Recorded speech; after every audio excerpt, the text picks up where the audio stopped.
Salve, viajantes e mochileiros, sejam muito bem-vindos ao meu canal Lara na Mala. Esse é o segundo vídeo e hoje nós vamos falar sobre o Marrocos. Uma viagem num país misterioso, cheio de novidades e coisas muito exóticas. E o meu foco era o deserto do Saara.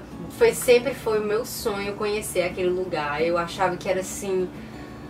Não sei explicar, era um lugar mágico pra mim. Eu sempre quis muito conhecer o deserto do Saara. Então, o meu foco era o deserto do Saara quando eu decidi ir para o Marrocos. Na época eu estava morando em Lisboa e aí eu busquei maneiras de ir de forma mais barata para o Marrocos.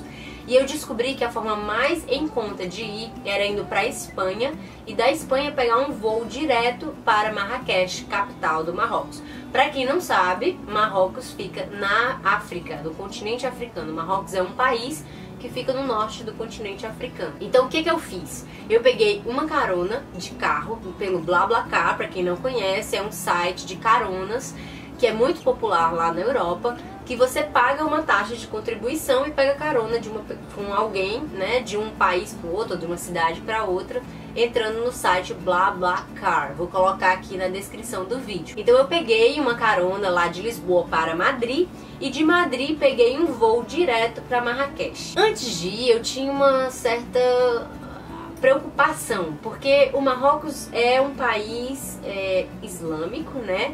E então tem uma certa diferença de cultura bem grande quanto a nossa. A figura da mulher é tratada de uma forma diferente da que a gente, né, tá acostumado na nossa cultura aqui ocidental. Então eu tinha uma certa apreensão por estar viajando sozinha e por ser uma mulher viajando sozinha. E aí, antes de ir, eu fechei realmente um pacote. Eu falei pra vocês no vídeo anterior que não gostava de fechar pacotes turísticos, mas nesse caso eu fechei justamente por me sentir um pouco insegura de estar indo sozinha. Então o que eu fiz? Eu entrei em contato com o Mustafa, que se tornou na verdade um grande amigo meu. Beijos, Mustafa, saudades. E aí o Mustafa, ele tem uma agência de viagens especializada em receber estudantes brasileiros. O Mustafa mora lá, ele é marroquino e ele conhece muita gente daqui do Brasil. Então ele recebe os estudantes brasileiros e faz esses tours fechados lá pelo Marrocos. Eu vou deixar também o link da agência de viagens do Mustafa aqui embaixo, para quem quiser entrar em contato com ele e saber um pouco mais sobre o trabalho deles. É muito legal, super indico. Como foi o pacote que eu fechei? Eram 5 dias com estadia, tudo incluso, transfer, todos os transfers dentro desses 5 dias estavam todos inclusos. Algumas refeições, jantar, café da manhã estavam inclusos também. E alguns passeios, visitas dentro das cidades e em algumas cidades históricas também. Vou dizer mais ou menos como é que foi o esqueminha daqui a pouco. Então, antes de ir, eu fechei esse pacote com o Mustafa pela internet e esses 5 dias com tudo incluso custaram entre 150 e 170 euros. Oh my God! Gente, isso é muito barato.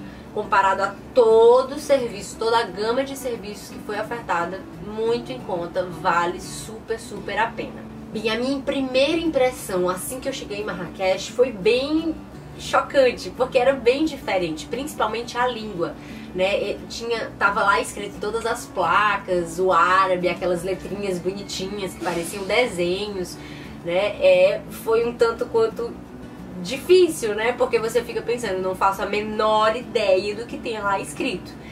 A sorte, pra minha sorte, é que eu sabia um pouco de francês, fiz um curso e sabia um pouco de francês.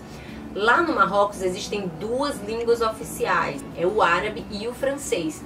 Então todo mundo aprende na escola o árabe e o francês. Então eles tinham algumas placas que tinham árabe e francês e em alguns lugares turísticos, né, alguns locais turísticos ainda tinha também o inglês como opção. Mas não se confiem que as pessoas sabem inglês. Na verdade é bem difícil de encontrar pessoas que falem inglês de forma fluente lá no Marrocos. Você vai encontrar só nos hotéis, nos locais bem mais turísticos. Mas no meio da rua, na Medina, por exemplo, no mercado deles lá, é muito difícil encontrar alguém que fale inglês fluente. Eles falam aquele inglês mais objetivo. mas lá é basicamente o árabe e o francês. Antes de ir para o deserto do Saara, a gente fez um tour pela cidade de Marrakech. E aí foi muito interessante porque a gente pôde ter um contato maior com a cultura marroquina mesmo. Mostrou alguns lugares históricos da própria capital de Marrakech, mostrou alguns locais da cidade que eram mais modernos, que eram mais diferentes, e alguns que eram mais cotidianos mesmo, comuns das pessoas que moram lá. O hotel que eu fiquei era bem próximo da praça principal, que era a praça mais movimentada, e foi muito legal por causa disso. De noite a gente ia pra lá, pra praça, e via o movimento das pessoas indo e voltando, não só dos turistas, mas das pessoas que moravam lá, né, se confraternizando, música, pessoas com cobras e outras coisas bem diferentes que a gente pôde ter contato, e foi muito legal por causa disso. No segundo dia a gente já saiu cedinho rumo ao deserto do Saara. Porém, como é distante, o Marrocos é um pouco grande, é distante, a gente teve que dormir no meio do caminho. Nesse percurso, durante o dia, a gente passou por algumas cidades históricas. E algumas cidades, inclusive, que foram usadas como cenário de filmes de Hollywood, como por exemplo a Múmia. E existe lá uma locação que eles até levam e mostram. Aqui foi filmado algumas cenas do filme A Múmia, e aí vocês podem ver, foi assim, assim, assado. Eles têm tipo um museu lá de locações cinematográficas, né? É muito interessante. No meio do caminho também, o Mustafa levou a gente para conhecer alguns artesãos lá do próprio local, artesãos locais de lá. Então a gente conheceu uma família que produz tapetes, os tapetes lindos, coloridos, Ave Maria, maravilhosos. Também conhecemos um senhor que é artista, ele é pintor, e ele pinta com uma espécie de tinta especial que só aparece depois que passa por uma superfície quente, ou então pelo fogo. E aí você vê a pintura surgindo. É muito, muito, muito interessante. Depois disso a gente dormiu num hotel que era no meio de um canyon, tudo isso, claro, incluso no pacote. E nesse hotel a gente pôde ter contato pela primeira vez com os tambores marroquinos.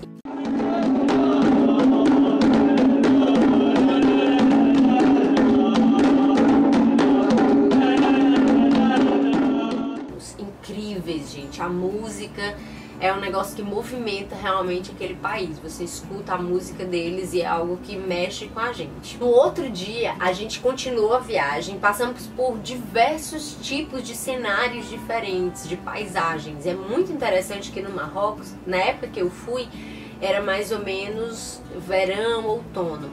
No inverno, inclusive, em alguns locais lá chega a nevar de tão frio, né? Então, ao mesmo tempo que tem deserto, tem locais que nevam, né? Então, a gente passou por vários cenários, inclusive por curvas super sinuosas, que tinha gente que passava mal de tanta curva que tinha no caminho. Mas no final das contas a gente chegou numa cidade, que é a cidade base que eles usam para o acampamento no deserto do Saara. É muito comum ter esses tipos de acampamentos para receber turistas, os turistas que querem ter essa experiência de dormir no deserto do Saara um dia pelo menos, ou de vivenciar o que seria um dia dentro do deserto do Saara. A gente deixou o carro lá, deixou as mochilas mais pesadas, levou apenas o que era necessário para passar um dia. Pegamos os camelos, cada um pegou um camelo, né, e fomos em direção ao acampamento. Chegamos lá no acampamento, já era de noite, então vimos o pôr do sol no meio do deserto do Saara, em cima do camelo. Foram mais ou menos 2h30 de camelo até o acampamento.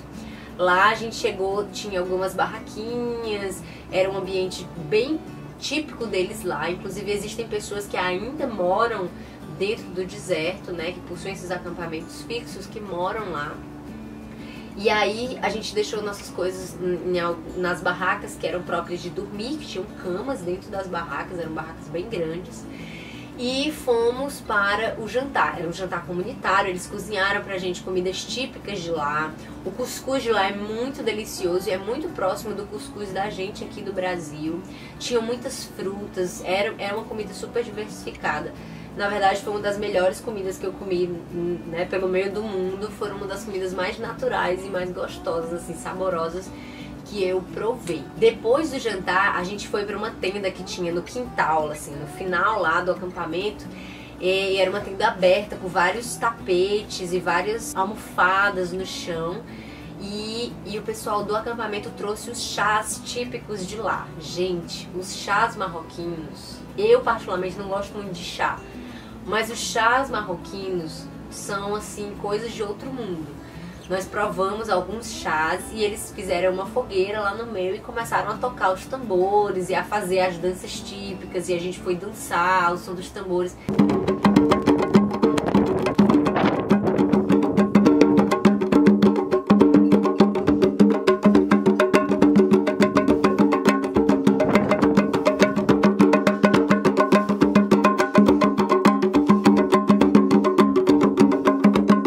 Foi uma noite assim incrível, mágica. Eu acho que nem nos meus maiores sonhos, maiores devaneios, chegou aos pés do que foi aquela noite. Realmente assim, incrível, imperdível. Acordamos no outro dia cedíssimo, antes do sol nascer, para justamente assistir o sol nascer lá do meio do caminho de volta para a cidade. Pegamos os nossos camelozinhos e fomos em rumo da cidade. O sol nascendo no deserto do Saara é outra coisa assim.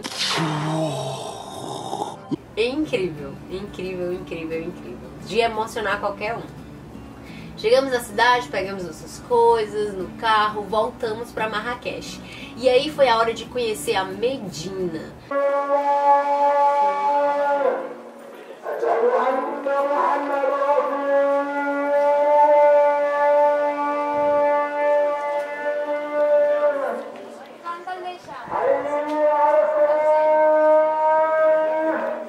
Para quem não sabe, a Medina é como se fosse o mercado do Marrocos, ou, na verdade, das cidades do Marrocos, né? É onde as pessoas vendem os seus artesanatos, as suas comidas, os seus remédios, as suas luminárias, porque é um mundo de coisas, é um universo de coisas diversificadas, assim.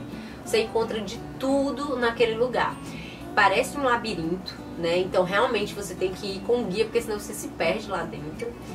E nós visitamos é como se fosse uma farmácia natural, né? É um local onde eles vendem ervas e produtos medicinais, só que todos naturais, todos. E aí o cara ia mostrando as ervas, ia falando para que elas serviam, como é que ela era utilizada, porque cada erva tinha as suas especificidades, as suas características. E aí, nossa, no final a gente podia provar as ervas, os chás. Foi incrível, foi incrível. E para encerrar esse sonho de viagem, porque foi realmente um sonho, assim, não tem como, você se sente dentro de um filme, você se sente dentro de um outro universo, de um outro tempo, de outro mundo, né? O Mustafa levou a gente para conhecer o melhor suco de laranja do mundo. Na verdade, esse slogan quem deu fui eu, porque realmente foi o melhor suco de laranja que eu já tomei na minha vida.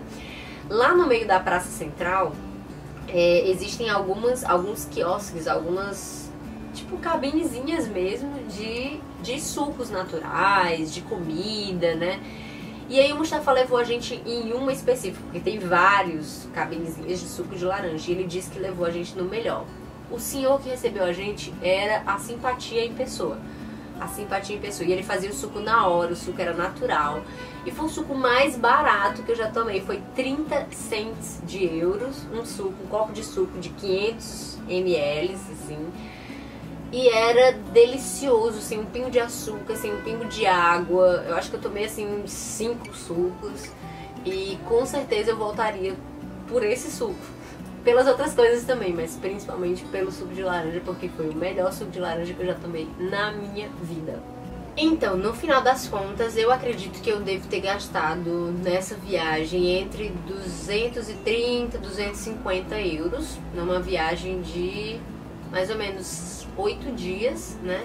Isso saindo de Lisboa, claro. Se for sair daqui do Brasil, com certeza vai ter uma diferençazinha aí no preço por causa da passagem, principalmente. Mas é uma viagem que eu super indico. Nossa, iria de novo levando pessoas que eu conheço, porque vale muito a pena, vale demais, muito a pena. é uma experiência assim transformadora. Não só pelo local em si, mas por entrar em contato com uma cultura tão diferente, com uma realidade tão diferente, com uma sociedade tão diferente, e não levantar nenhum tipo de preconceito, não levantar nenhum tipo de julgamento, na verdade conviver com as diferenças, né? Levando em conta que a gente tem a aprender uns com os outros.